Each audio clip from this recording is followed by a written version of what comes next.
Good afternoon, everybody. My name is João Roberto. I'm in the co-organization of this workshop, and I will make now our brief introduction for that.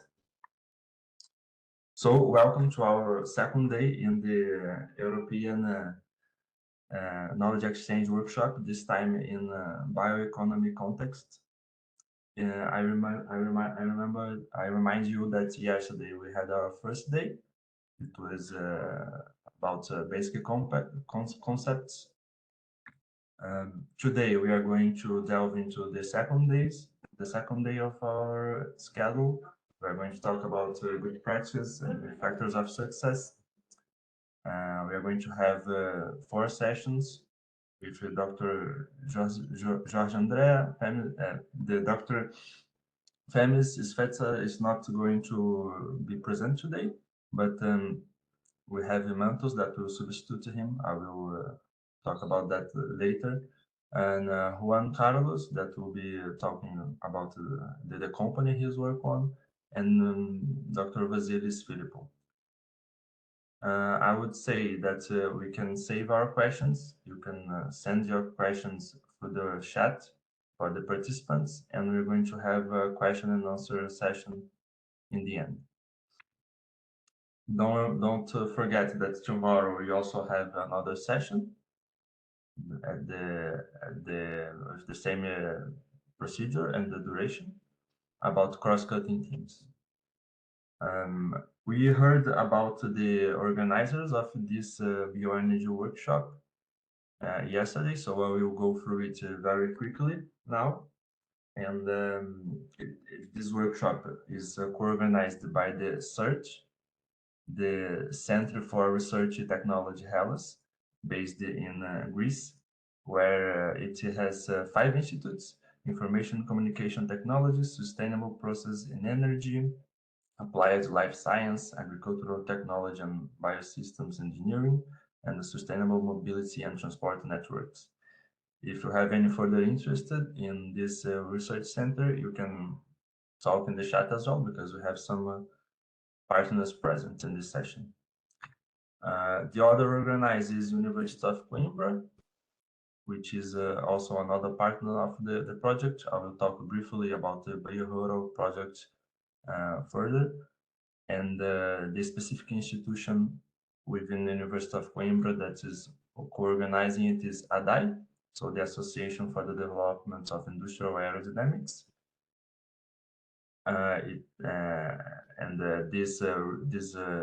This lab has 5 sectors as well: sustainable of the built environment, forest fires, energetic materials, electronics, industrial ecology, and energy system. We had yesterday an example of our spin-off Steven, which is a company that we work very closely about CHP and bioheat, providing bioheat in small scale. So briefly about the BioRural project, we also had it yesterday, so I'll be very quick. This is a coordination support action project. So we don't do fundamental research. We are here to promote and foster the technology transfer between university laboratories and the end users. This project has 29 partners within 14 countries in Europe, and we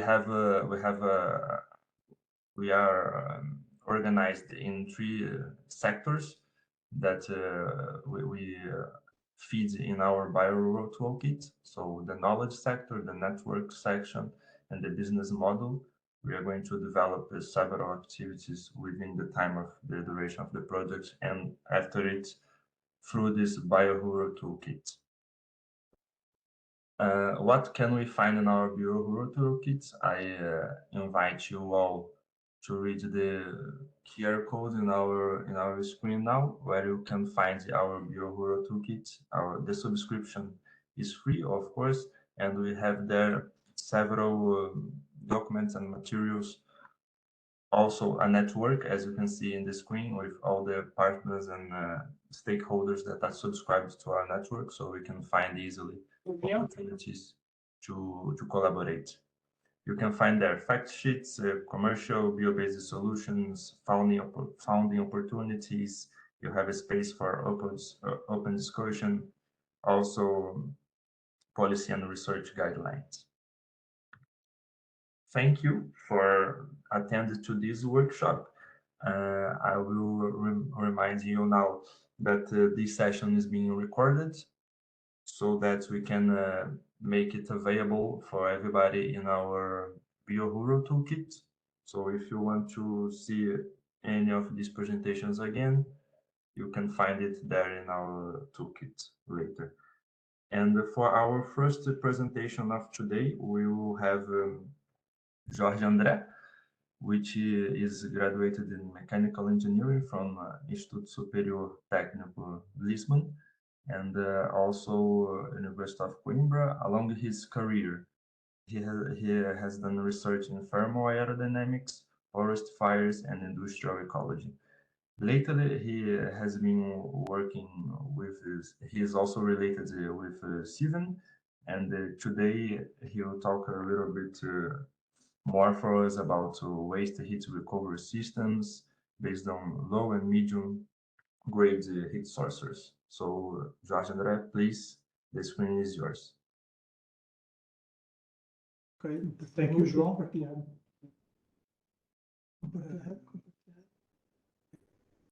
Now, right.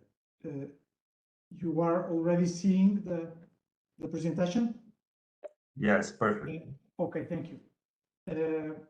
My name is Jorge, as João said, and I will present to small-scale, low-temperature biomass-based CHP systems, a case study. Now, think of a client in this house over here that in a certain period of time needs 85 units of heat energy at low temperature, for instance, to heat a swimming pool, and 30 units of electricity. Traditionally, it satisfies these needs with a boiler. Let's assume a high efficiency condensing boiler to heat the water, say, to 80 or 90 degrees. And he buys the electricity to a public provider through the public grid. Let's assume a global efficiency in the conversion of energy from the primary energy of the central to the client in 50%.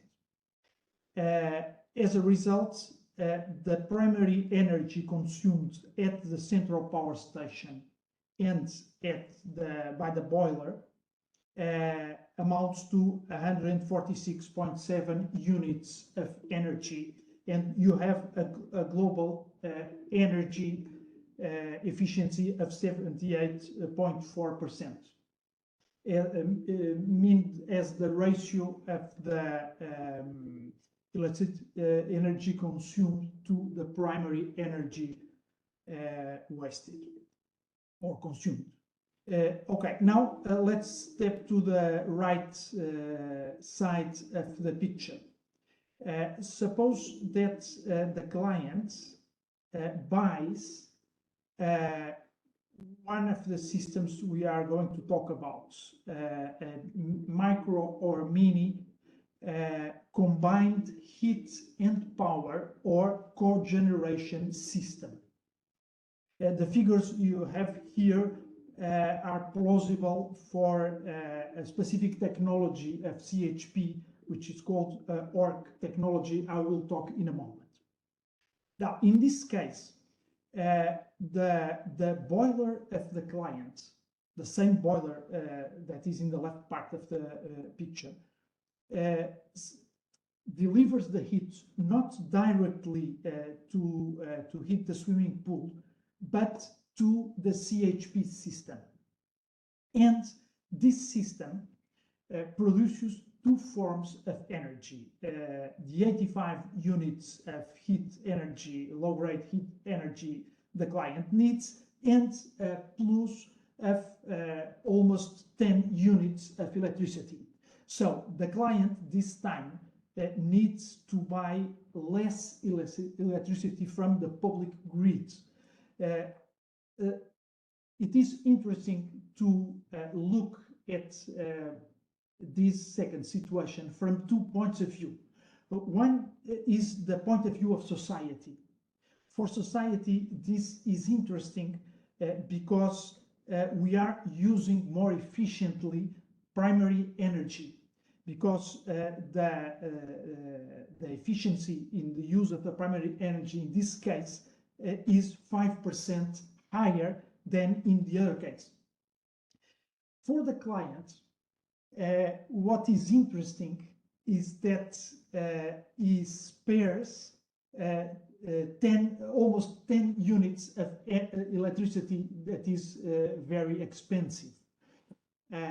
For him, the economic opportunity is based on the difference of the price of a unit of primary energy of the boiler. For instance, biomass is very interesting because it is a very cheap fuel, and the price of electricity, which is the highest typically. Now, let's see, there are many types of CHPs. The one that interests us in this presentation is the following. There are two basic criteria of classification. One is based on the temperature of the hot source of the CHP, in this case, hot water, ranging from 85 to 100 degrees. This is called the low-grade CHP. That's what interests us now. The other criteria is based on the level of electric power produced. We are interested in the mini CHPs that produce, let's say, between 5 and 50 kilowatts electric power. Using ORC technology, I will talk next, the heat power delivered by this system to the client would range from 40 to 120. Regarding the technology, there are 5 main types of technologies used. We adopted organic ranking cycle, ORC, for 2 reasons. One is that in the mini scale of operation of CHPs, it has a ratio of cost benefit very interesting.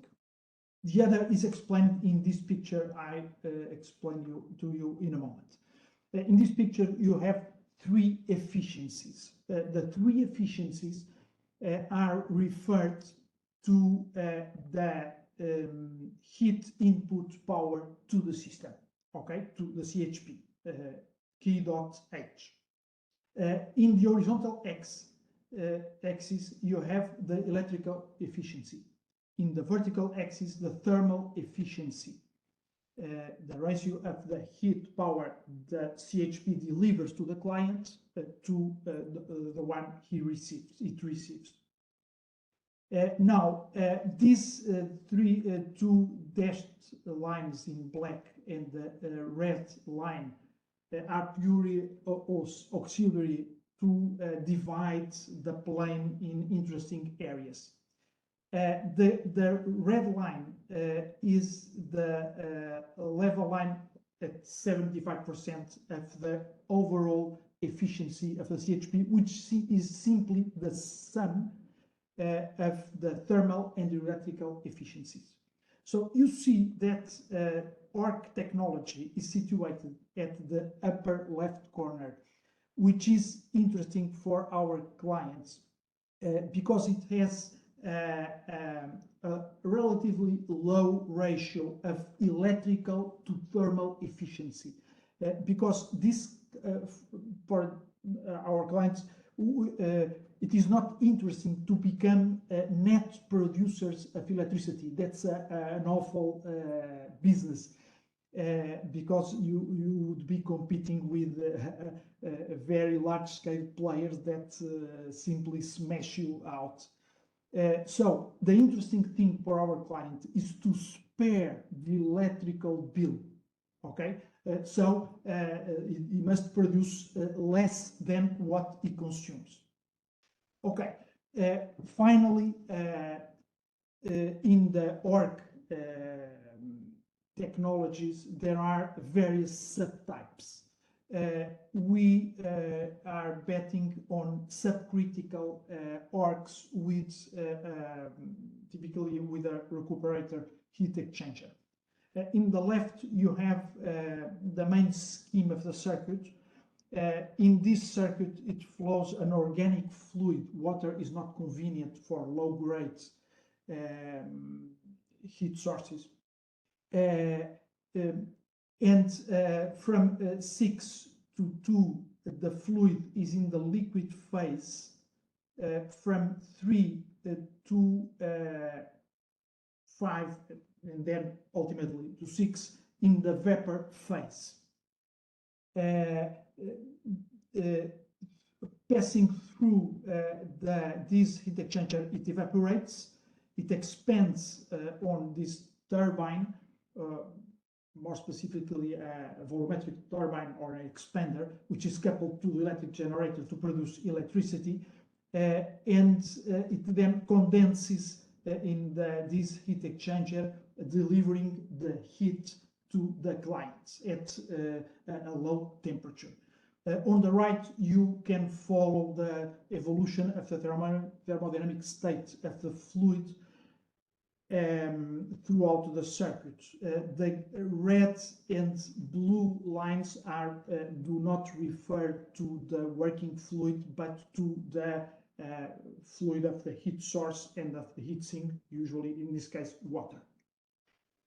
Okay. Stepping and almost finishing to our case study, you have, this is a laboratorial prototype. You have here 3 main circuits. You have the heat source circuit here. We are using a biomass boiler, 250 kilowatts, thermal kilowatts of nominal power. This circuit over here is our CHP of the technology ORC subcritical with a recuperator. And here you have a circuit that emulates the swimming pool. Okay, if there is interest and time, I can detail. There are here very interesting things, but no time to present them. Just showing you the gross results. Here you have in the horizontal axis the heat power delivered to the client to heat the water of the swimming pool. And in the vertical left axis, the only one that interests me, you have the electric power in kilowatts. Now, the color code is linked to the temperature of the heat source of the hot water. Let's see, for instance, water at 84 or 85 degrees. This in this picture, it should be yellow, but more similar to orange circles. You see that when the heat power delivered to the client increases, the electric power production increases typically proportionally till it attains a maximum. I'm just going to say 2 things about this. One of them is that this peak is not